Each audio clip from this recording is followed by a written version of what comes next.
രുചിഭേദങ്ങൾ. Hi friends, എല്ലാവർക്കും രുചിഭേദങ്ങളിലേക്ക് സ്വാഗതം. പലർക്കും കേക്ക് ഉണ്ടാക്കാൻ വളരെയധികം ആഗ്രഹം ഉണ്ടാവും അല്ലേ? പക്ഷേ കയ്യിൽ ബീറ്റർ ഇല്ല എന്ന് വിചാരിച്ചിട്ട് പലരും ആ ഒരു ആഗ്രഹം ഉപേക്ഷിക്കുകയാണ് പതിവ്.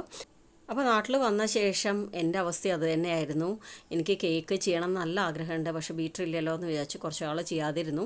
പിന്നെ ആലോചിച്ചു നമുക്ക് എങ്ങനെ വീട്ടിൽ ബീറ്റർ ഇല്ലാതെ നല്ല അടിപൊളിയായിട്ട് സ്റ്റിഫായിട്ട് കേക്ക് ബീറ്റ് ചെയ്തെടുക്കാമെന്ന്. അങ്ങനെ ഞാൻ കുറച്ച് കേക്ക്സ് ചെയ്തു, നല്ല സക്സസ് ആയിട്ട് വന്നു. അപ്പോൾ അങ്ങനെ പല പ്രാവശ്യം ഇപ്പോൾ ചെയ്തു കഴിഞ്ഞു കേട്ടോ. അതുകൊണ്ടാണ് നിങ്ങളുമായിട്ട് ഇത് ബീറ്ററില്ലാത്തവർ ഈ വീഡിയോ മുഴുവനായിട്ട് കാണുക, അതുപോലെ ഒന്ന് ഉണ്ടാക്കി നോക്കുക. അതിന് ശേഷം എനിക്ക് ഫീഡ്ബാക്ക് തരാനും മറക്കരുതേ.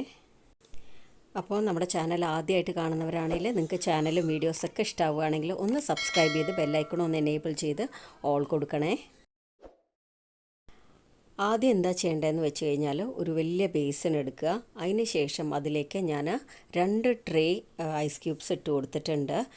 ഒരു കാരണവശാൽ ഈ ഒരു സ്റ്റെപ്പ് അവോയ്ഡ് ചെയ്യരുത്, കാരണം ഐസ് ക്യൂബ്സ് ഉണ്ടെങ്കിലേ നമ്മുടെ വിപ്പിംഗ് ക്രീമിനെ നല്ല തണുപ്പോടുകൂടെ നിർത്താൻ സാധിക്കുള്ളൂ.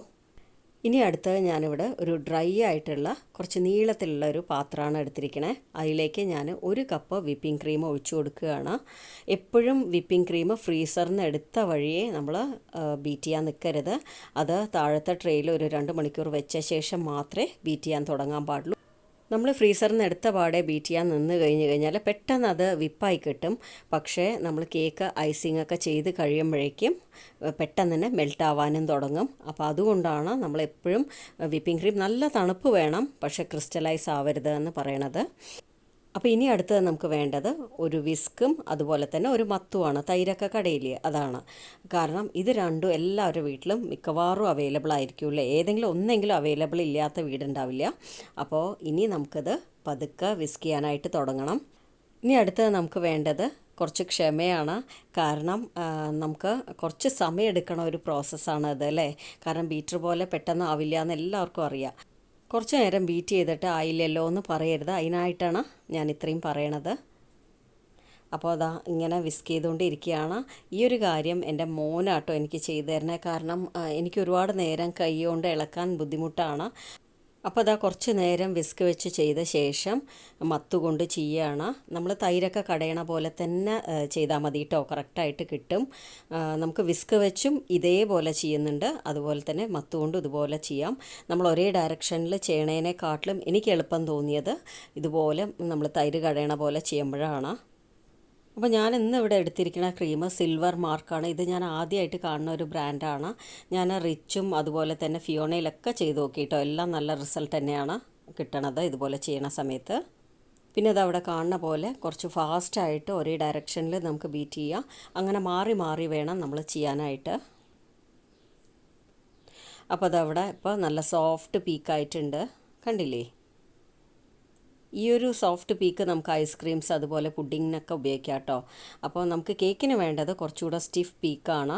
നമുക്ക് കുറച്ച് നേരം കൂടെ നന്നായിട്ടൊന്ന് ബീറ്റ് ചെയ്ത് കഴിഞ്ഞാൽ നല്ല സ്റ്റിഫ് പീക്കാവും. അപ്പോൾ എനിക്കിവിടെ എത്ര സമയം എടുത്തു എന്നുള്ള കാര്യം ഞാൻ സ്റ്റിഫ് പീക്ക് ആയ ശേഷം പറയാം കേട്ടോ. പിന്നെ ബീറ്റ് ചെയ്യണതിൻ്റെ ഇടയ്ക്കായിട്ട് നമ്മൾ സ്പാറ്റുല കൊണ്ട് ഈ പാത്രത്തിൻ്റെ സൈഡിലൊക്കെ ആയിട്ടില്ലേ, അത് കറക്റ്റായിട്ട് നമ്മുടെ പാത്രത്തിലേക്ക് തന്നെ ഇട്ട് കൊടുക്കണം. എന്നാലേ സൈഡിലുള്ളതും കറക്റ്റായിട്ട് ബീറ്റായി കിട്ടുള്ളൂ കേട്ടോ. അതൊന്ന് ശ്രദ്ധിക്കണം. അവസാനമായപ്പോൾ ഞാനെന്താ പതുക്കെ കൂടി ഒന്ന് വിപ്പ് ചെയ്യാനായിട്ട്, എന്നാലേ ആവുള്ളൂ. കാരണം ഒറ്റയടിക്ക് മോനും ചെയ്യാനായിട്ട് ടയേർഡ് ആവുമല്ലോ എന്ന് വിചാരിച്ചിട്ടാണ്.